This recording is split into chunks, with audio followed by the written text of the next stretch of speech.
bago yan mapunta sa pinakamataas, dapat doon muna sa barangay. O, di ba? So, akin sa opinion lang, maging malinis tayo sa ating kapaligiran, lalo na ngayon na pa-eleksyon, di ba? Pag pa-eleksyon kasi lumalabas yung mga tumatakbo dyan. So, silipin natin yung kung ano-ano, lalo na yung mga daanan natin dito sa barangay na mga kuba-kuba, silang daan, mga putol-putol na kalsada. Ayusin nyo yung mga nasasakupan sa barangay.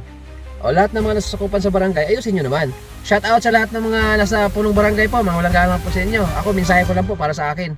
No? Sa bawat subdivision, alam ko naman may barangay na sasakupan yan. So, maganda yung sa gabi may curfew sila para iwas sa mga kapahamakan, mga masamang mga loob, mga ganyan, mga tambay. Pero alagaan naman natin yung ating kapaligiran, yung mga basura, mga tayo ng aso, lalo na yung mga alagang aso, no? Ayusin nyo naman mga alagang aso nyo, itabi nyo naman mga residente dyan. Itali nyo naman kasi pag nakakagat kayo nyan, malaking pinsala yan, malaking problema yan sa lahat, no? Malaking problema. So, ang akin lang, mga taga-barangay, mag-ano naman kayo sa mga nakatira sa bawat subdivision natin. Okay, yun lang opinion ko mga taga-barangay, mabuhay pa kayo, mabuhay.